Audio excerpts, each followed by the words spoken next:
you know, it was 3-year-olds. And, you know, you're kind of checking each other out. The parents come with their kids, and they're like, ooh, and they're looking around at their parents.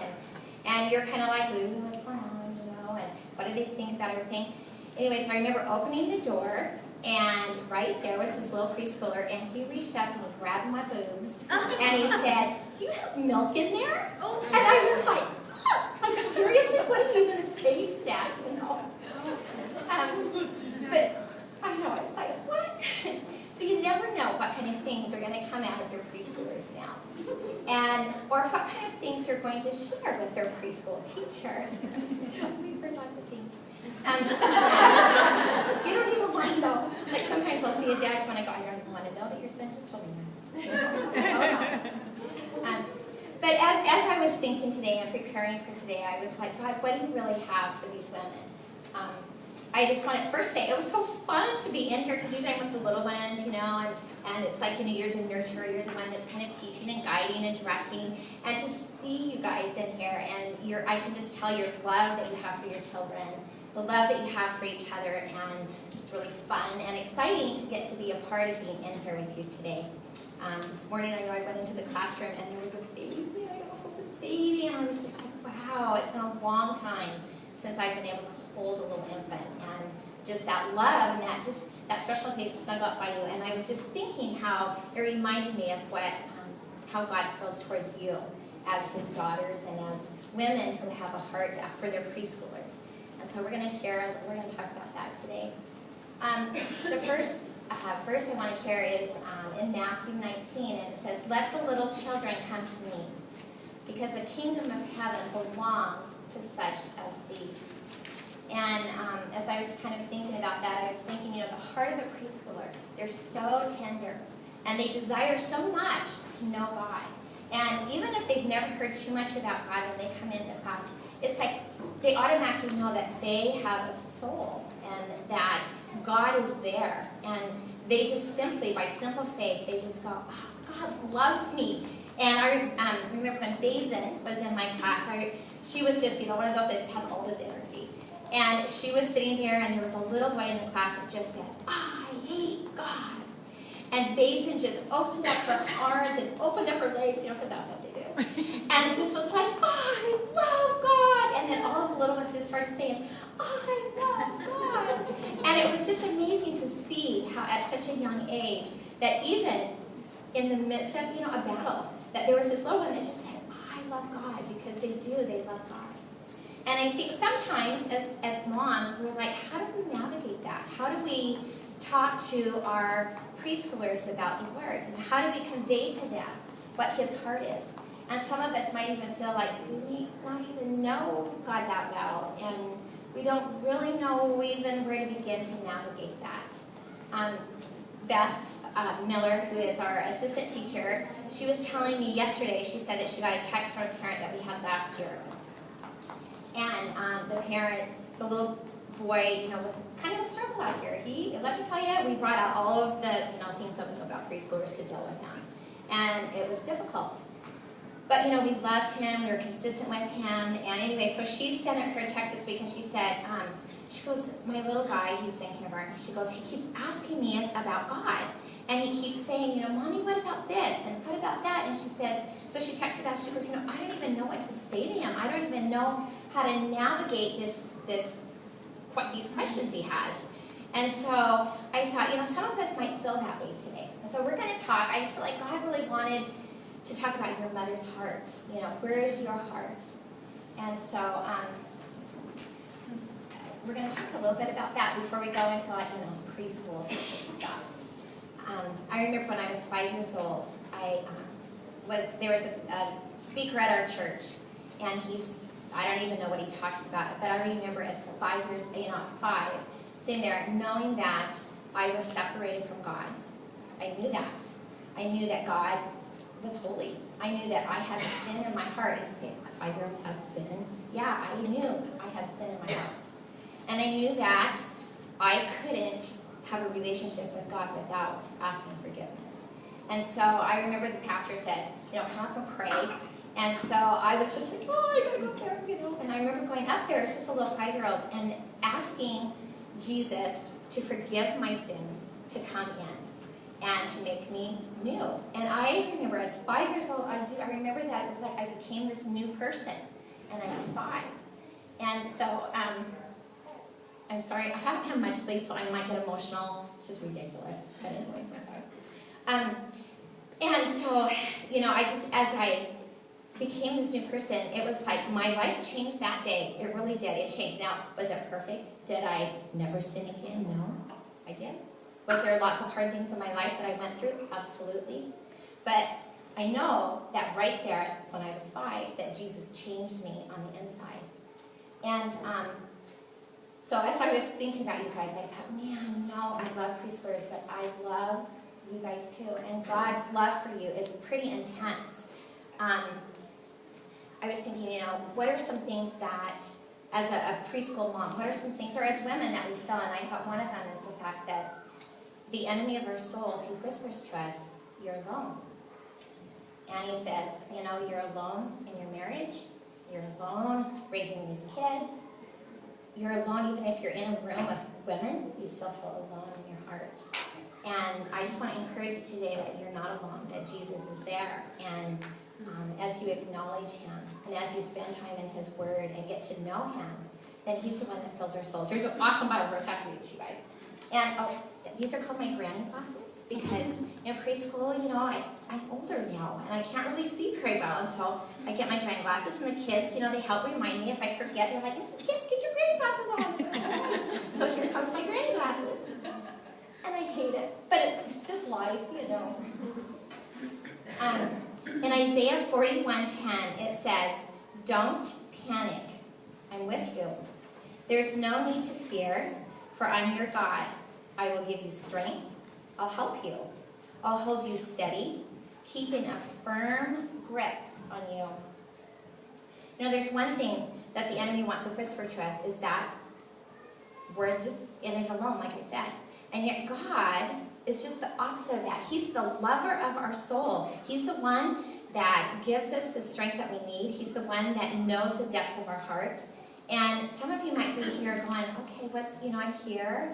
It's awesome to be with other preschool moms, you know, and I'm checking out this God thing, and that's okay. That's a really good place to be, because you're here and God's calling you. You might not know that, but God is calling, and he's speaking to you, and he's saying, he says, I see you, and I know you, and I'm here for you.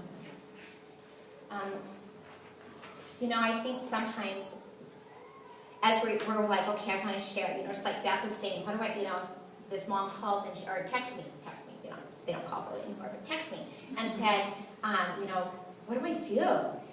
And I was thinking, you know, it's pretty simple, really. When your child comes to you, it's really, you know, we think, well, I don't know all the Bible stories, and I don't really know all the, you know, big preacher things and stuff, but yet it's pretty simple, because it's basically that God loves us, that we're separated from God.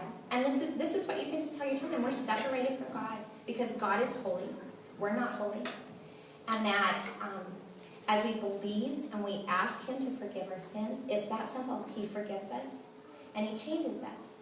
And then as we begin to have that relationship, then we're able to influence our children and talk to them about God and say, hey, you know, God loves you. And he's there for you. Little children, preschoolers, you know, they're learning about socializing. They're learning about, how do I act in this situation? You know, is it appropriate to pick my nose at rainbow time? Is it okay to just burp loudly? You know, like, this is awesome. Did you hear that burp, everybody? They're navigating potty talk words, you know. I get a hysterical reaction from that. I think I'm going to try it again, you know. So they're navigating those things. And as we come alongside them and guide them, that's what Jesus does for us. You know, he gives us his word. He doesn't just leave us, okay, so I was 5 and I asked Jesus, you know, to make me a new person, and he did. And then I was like, okay, I'm done. It's like, you know, he gave us his word to navigate, to help us grow and to know who he is.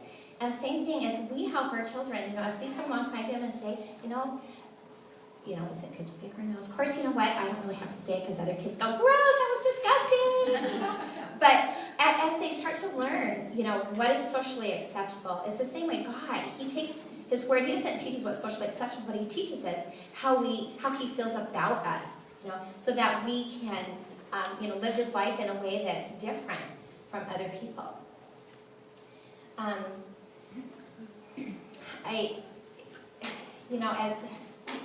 As Beth was sharing with this mom, she was saying, a simple thing you can do too is to just get a Bible, buy a Bible, and just start reading. There's the children's Bible with your child.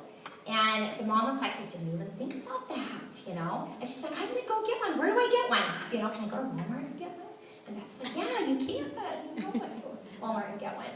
And so, what an amazing thing to be able to just simply, she's going to sit down with her child, and as she's helping him navigate through the gospel, through the stories about creation, through the story about Noah and his promises to us, and all those things, how awesome that she's going to be able to learn as she's teaching him, as she is taking on that role of training him for the Lord. And so, I just think that's really exciting. That's kind of like, it's really awesome. The next thing we're going to go and talk about is kind of going into where your child is. Is your child ready for preschool? We're kind of leaving that spiritual thing, which is awesome and important. And I just want to encourage you guys, if there's something that was tugging at your heart today, if you're like, that's tugging at my heart, and you feel that inside, I just want you to know that's the Holy Spirit just saying to you, you know what, I'm speaking to you. I'm telling you, I know, I see you, I know your heart. And don't be afraid to go up to one of your group leaders and say, you know what, I don't really quite get this whole Christianity thing, this whole God thing. Can you talk to me about that? Or come and talk to me, and I'd love to pray with you and to just kind of talk to you about where you are and how you see yourself, in light of the Lord. And so feel free to do that. Oh. That's so awesome. That's good. The other thing I think for us as moms, I'm gonna go backtrack a little bit. For us as moms, is we let's say that you know a lot about God. You're like, I got it together. I read my Bible. I'm pretty good. But I know that there are times where the enemy's gonna whisper to you, yeah, but look at them. They really are perfect. They got it together. Look at them over there. Oh, they look so cute today. And look what I have on. Okay. Teeth. Oh, there we go. There's things that the enemy whispers to us that are lies because they're not who we are in Christ. They're not how God sees us. And I remember one time, my kids were little. They were all under the age of 6, 3 of them. And my husband was not in a very nice mood. He hadn't been in a very nice mood for about a week. And my kids were sick. And, there's laundry and there's all this stuff going on. And I remember putting him in the bathtub and sitting there and just crying because I felt so overwhelmed and so alone and so just isolated, kind of by myself, in that whole parenting thing. And I remember it was that moment that I just, as I was crying, I just remember thinking, God, but I know that you are here for me. There's a verse that, ran last time. Okay. Let me find it there, sorry. It is in Psalm 63:8. It says, my soul clings to you. Your right hand upholds me. Okay, have you guys ever taken anything out of the dryer and, something's clung to you? Okay, well, I taught high school for several years, and, they're little stinkers. Let me tell you, I'll take preschoolers any day over high schoolers. So, one time, I had a pair of underwear stuck to the back of my shirt, And I was running late, and I run in there, and I whip off my sweater, with underwear on my back. And I get up there, and I'm writing on the board, and I'm not kidding. It's just hysterical snickers going on, And I'm like, what? And they're just like, nothing. And I'm like, seriously? So I'm writing snicker, and I'm like, what? Finally, a precious girl thing here, awesome for her. She comes in, and she goes, Mrs. Gail, you have underwear on your back. What do you do? How do you even recover from that? It's like the boys in there, it's like, and they weren't thongs, thong underwear. It was like red panty things, But, yeah. But, anyways, so cling, like static cling. That's what God wants us to do to Him. He wants us to cling to Him. He wants us to hold on, even when there's nothing really holding on to that stuff, He wants us to hold on that way to Him. And I think sometimes we forget that. We forget that we're supposed to hold on. We're supposed to cling. We're supposed to just, be right there with Jesus. And I just want to encourage you guys, are you clinging to Him? Are you clinging to Him in parenting? Are you clinging to Him in your marriage? Are you clinging to Him in friendships? Sometimes women can be so, things like that. And our hearts get hurt. We feel that pain. I've had a thing happen this year in one of my preschool classes. Some little girls weren't getting along. And as I began to navigate that with their parents, all of a sudden I realized it was really the moms who weren't getting along. The moms who weren't saying kind things about the other moms. And their daughters were picking that up and acting that out in class. These are Christian moms. All of them are Christian moms. And so being able to talk to them, hey, what does the Bible say about this? And encouraging them that it's really their attitude. It's not really what this stuff that little girls are doing. It's really what they were seeing at home that was affecting them. And so, I just want to encourage you, in that even in friendships, we have to keep that honorable before the Lord. We have to keep that in the right place. All right. So that's kind of like that happy stuff. And I hope that you kind of, heard something that really spoke to your heart. I hope you go, okay, I want to cling to the Lord. Or I want to know God better. I want to know who He is. What does that really mean? So I hope that you were challenged in that a little bit. So feel free to, talk to somebody. Now, next thing we're going to go to is about preschool, because Tara said, you can talk about preschool. I'm like, okay, what topic about preschool? She goes, just about preschool. I'm like, do you know how much stuff there is about preschool? And like each year of a preschooler's development is so different than the next year. And so honestly, to be honest, I wrote like 10 pages of stuff about the development of a 2-year-old and a 3-year-old and a 4-year-old and a 5-year-old and the comparisons. And I read it to my friend, and she's like, yawn, boring. She goes, I hope you don't do that. And I'm like, oh, but it's so much good information. She goes, it's information, And she goes, ask them what they want to know. Ask them where their hearts are. What are some things that you guys are like, I'm struggling with this with my preschooler, or where should my preschooler be? And kind of as I was going through that, I was like, oh, that's why, this is why a 2-year-old acts this way and a 3-year-old acts this way. And then when they're 4, they're all of a sudden this way, just feel free. So I'm just going to open it up. I'm going to let you guys ask something that maybe you've been thinking about. You've been thinking, okay, I don't really know. Is my preschooler ready? Is my child ready for preschool? Or whatever. So go ahead. Yes. With my oldest, I knew I wanted to put her in a preschool before pre-K. Right. But my youngest, I'm not sure if I want to do 2 years. What do you think is good or bad? Well, honestly, I think all the time that they can spend with their mom is awesome. As long as you're in a place where you're, stimulating them, nurturing them, you're socializing them. If you're just like, I want my child home just because I want my child home because I don't want to get up and get ready 3 days a week. I'm already doing that. Okay, awesome. Then that's different. But if you're feeling like, I'm challenging my child, we're doing things together, like I'm having her help me when we're at the grocery store, and I'm saying, hey, how many, can you show me 2 bananas? Let's put 2 bananas in the cart. And you're thinking, oh, what shape is a banana? It's a crescent. Oh, it's kind of like a crescent, Did you know that God made the moon? I mean, like that kind of thing, and you're having those conversations with her. I think it's good to be with you. You're making cookies together, and you're like, okay, let's put in 2 eggs. How many are 2? What if we only put in 1 egg? How many would we have left if we have 2 right here? Things like that. And you're teaching her. Keep her home with you. If you're feeling like, she's really kind of bored, she's not really, like, she needs to be socialized more. She needs to, be in an environment where, she's learning to share. She's learning to maybe verbally express herself. Where at home, she might talk to you, but you notice that in a group, she's just, okay, then maybe it's okay to send her. But that's kind of my opinion.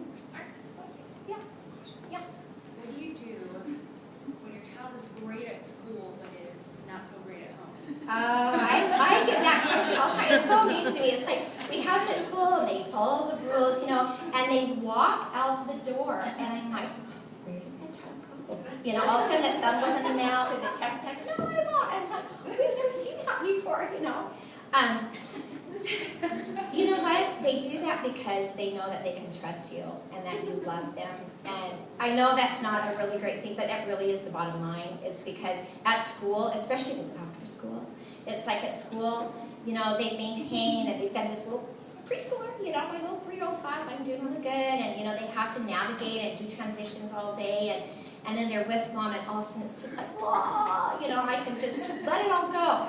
And they know that you're there to love them no matter what. And so I would just encourage you not to sweat it, not to try to like, I could make her to like she was for Mrs. Camp or for, you know, Mrs. Cookston, you know. It's like, it's really just about how am I going to respond to that? Is it something, is she hungry, is she tired, is she been maintained? And you know what, don't sweat it. You know, you want your kids to have boundaries and stuff, but sometimes like, they're just going to be a preschooler, you know. They're just going to be a teenager, or, you know. Doesn't mean that you can't, you know, discipline them, but guide them. Does that answer your question a little bit? Not really, but there's no magic formula, okay? You know, it's not like you can go, well, this is what Mrs. Camp does, so we're going to try it at home. But there are. Yeah, wouldn't that be nice? Wouldn't that be nice? But you know what? There are some things that we do that does help. So some things would be like, I think children sometimes have meltdowns when there's transitions and they're not prepared for them. So I think that if you give them warning and you say, you know what, at the next commercial, you know, if they're watching TV, the next commercial, we're going to turn the TV off and it'll be time to eat dinner, you know.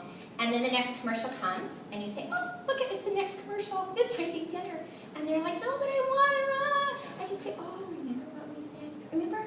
It's the next commercial. Come on, we're going to go over here and eat. You know, I think another thing is sometimes we give kids choices. We say, do you want to? We never say that in preschool. We never say, do you want to? Or do you want? We give them choices. We say, choice A, if this is what we really want. And then we make choice B not look so, you know, yeah. So good. So that's timers a lot too. We do use timers, and oh, it's so awesome. With the timer, we use constantly how many minutes. So I love how many minutes, and she's focused on minutes and not on finishing what she's doing. So that yeah, and that's kind of because she's 3. She's in the 3 class. Yeah, and you know what? You'll see a difference next year when she turns 4. She'll be transitioning a little bit better because 3-year-olds are really like one single-minded. It's like, this is it. You gave me the timer, I'm looking at the timer. I have the timer, that's all I can think about now. So that's kind of her age, it's kind of the development of 3-year-olds. So it'll get better. It will get better. Yeah. But a toy timer, if you don't know what a toy timer is, it's something that we use that helps, if you have siblings especially and there's fighting going on. I found this really cool timer when I was in Hawaii that's awesome, and it has like 2 colors that goes down. And so how we navigate that, instead of us being bad guys like, you know, you have to share in preschool, you know, it's like, oh, I noticed that you're playing with this toy and you want the toy too. Well, let's go get the toy timer. And then I'll say, you know, when they're done, then you get to have this toy. So the child that has the toy knows, okay, I can share, but I have it right now. I can share in a few minutes. And then it just works really easy. And the child usually that wants the toy is so excited about the toy timer because it's really cool, the things it does, that it, you know, they kind of forget and problem solved, and, you know, it's good. So, good question. Any other questions? Yes. So my 4-year-old. Yes. He's normally really even-keeled. All of a sudden, meltdowns about everything, and nothing has changed. So there hasn't been any big significant change in his life. Everything's the same, and all of a sudden he's melting down about everything. Is that just him, like, growing, or? Could be. You know, maybe, I don't know, you know, maybe. I would, you know, navigate first, you know, like think about things like food allergies, you know, is he getting enough rest? Is he really, you know, sleeping at night? You know, look at some of those really simple things, you know, his diet, things like that. And then, is there something else going on? You know, like you know, is he looking at life a little differently? And why is he looking at life differently? You know, bring it back to the scriptures, you know, talk about like when he's having a meltdown and having a really hard time, acknowledge it, say, I notice that you're having a really hard time today. You know, that's really hard, you know. And then share a Bible story, you know, like, I don't know, I can't think of one off the top of my head, but, you know, share something with him, maybe from your personal experience, you know, just say, Mommy sometimes feels really unhappy too, you know, and this is what I do. I just stop and I just pray and ask Jesus to help me. And, you know, Jesus will help you. You know, I mean, it sounds simple, but I think it's just getting them refocused, and if there's nothing, if you can't figure out there's like, you know, something that's, you know, in his life that's really affecting him, then, you know, it could be a spiritual thing. Just pray over him, too. I don't know what to really answer, but hopefully I give you a little bit of something to do. I like that you said diet, because I noticed diet really has a lot to do with how they act. It does. And, you know, I think one of the big things is food coloring.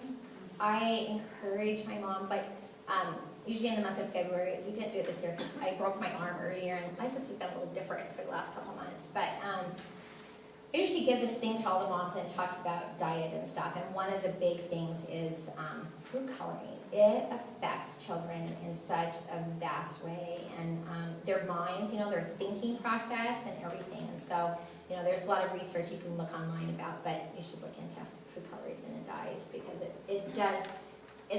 We have one little boy that I am not kidding. If he has anything like fruit chews, you think, oh, fruit chews, they're fruit. You know, they're not. All they are is sugar and food coloring. And so, you know, he gets them and it's like bing, bing, and he can't focus. And so it's really helpful when you do, you know, really watch their diet. Okay. Any other questions? Yes, Rita. So Xander just turned 4. Yes. And is exercising his independence. Wants to do absolutely everything on his own. And sometimes he needs a little assistance, but because he's very determined, I allow him to do it. But there's just some things you cannot let them do. Yes. And if I intervene or try and assist, we have no excessively at a very high volume, followed by a screeching, basically. Yeah. And the floor tantrum and the whole, you know. So he's like this big boy wanting to do everything by himself, but then if it doesn't go perfectly his way, then, you know, and I'm not quite sure what to do. Sometimes I'll pick him up and take him to his room, and he's like planking in my arms as I'm, you know, taking him into his room. So, yeah. Yeah. I need a magic answer. Well, that's me. Just pull one out of my box. You know, that is something that they really do. They have this sense of, I am discovering my world. My world is pretty awesome, and I have this on my mind, and you're interfering with that. And I think it comes before the temper tantrum happens. It's like teaching those tools in times when he's not upset and he's not wanting it, and then bringing it back. So let's say, you know that he is going, you know, he wants this truck, and he wants it in the bed with him, and you know, he's just going to bring it there, and you know, nothing you can say. And so you know that's going to happen. You know there might be a battle in this area, so ahead of time, just start working, just start thinking, you know, how am I going to help him navigate? And you know what? Let's build a really cool garage for your truck, you know, those kinds of things. So you can start, some of those things you can kind of navigate ahead of time. Some of them are, they're just wanting their way because they're a self-centered, egotistical little being. They just are. That's what 4-year-olds are. And 5-year-olds too, they kind of start navigating out of that a little bit and becoming more empathetic. But at that point, it's like, I want my way. And so part of it is just how God has made him. And unfortunately, it's not very fun for you. You know, and so I would just encourage you, you know, just think, okay, this is going to happen. How am I going to do? And am I going to just go, hey, it's, you know, it's okay today. You can just, if you're not going to get dressed and we're going to go to the store, well, guess what? You're going to go in your Superman underwear, you know? That happens every day. Yeah. Okay. Always dressed as a superhero in pajamas. All the time. Yeah. And you know what? Really, is that a big deal? Probably not. No. Let him be his superhero. But then it's like, okay, but we're going to the pediatrician and you're not coming in your underwear. You know, I don't want to think I'm a terrible mother, you know, or whatever it is. So, but also be thinking about choices. So I think one of the things we do in preschool a lot that helps change that, like I had a mom this year come in and she says, right in front of her daughter, she goes, well, my daughter doesn't do anything she doesn't want to do. So have fun with that. And I'm like, oh, just wait. And really, honestly, it's like, as you just are consistent, you know, in your what is your boundaries, like at school, it's like, we'll say, oh, guess what? It's time we get to go over and paint on the easel. And they'll say, no. And we just ignore it. Like, you know, just ignore that. I didn't even hear them say no. I just say, oh, it's going to be so exciting. Come on, we're going over here. And they're like, no. Because they do say that, you know. And it's not because we don't have any emotion, you know, like as preschool teachers. It's different than parents because we take out the emotion. We love them, but we don't get emotionally caught up in their behavior. And so I think sometimes that's what kind of affects us, you know. So we're like, oh, but you get to come over here. And you know what? Pretty soon they're like, oh, I'm going to go over there and paint at the easel. Awesome. And I'm going to like it. And they don't even know that, you know. So, you know, I don't know if that helps. Other questions? Yeah. My 4-year-old has been learning emotion pretty good for the last probably 8 months. He can definitely tell you exactly how he's feeling. Getting upset is his thing the last probably week or so. And he gets upset about, to him it's obviously a big deal. To me it's like, your toy fell in the water and now it's wet, let's dry it up, it's not a big deal. But he gets so upset over things that it like ruins his whole day. I can't get out of that funk, and I don't know how to help him get out of that funk. I try, Yeah. and it doesn't work.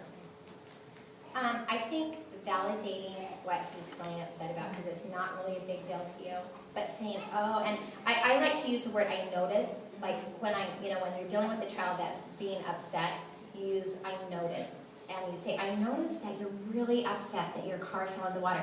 You're stating the obvious, you know, and then they're like, yeah, I'm really upset that my toy fell in the water. And just say, oh, and it's wet. I noticed that it's wet.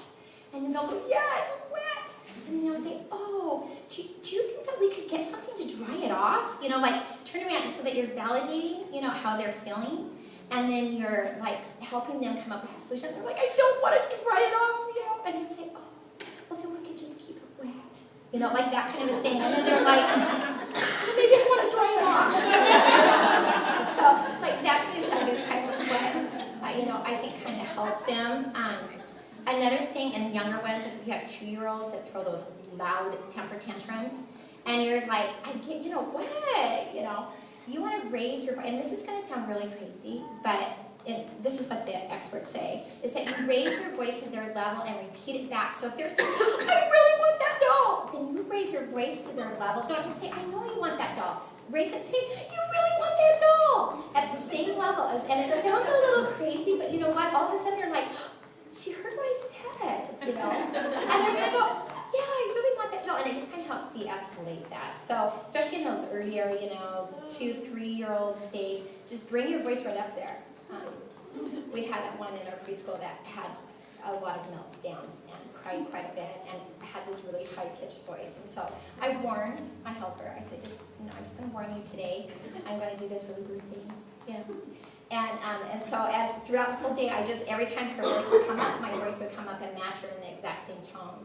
And the next, it was awesome. She was just like, oh, this is going to hurt me, you know. Even though you think they're hearing you, they really aren't. So, anyway. Yes, one last question.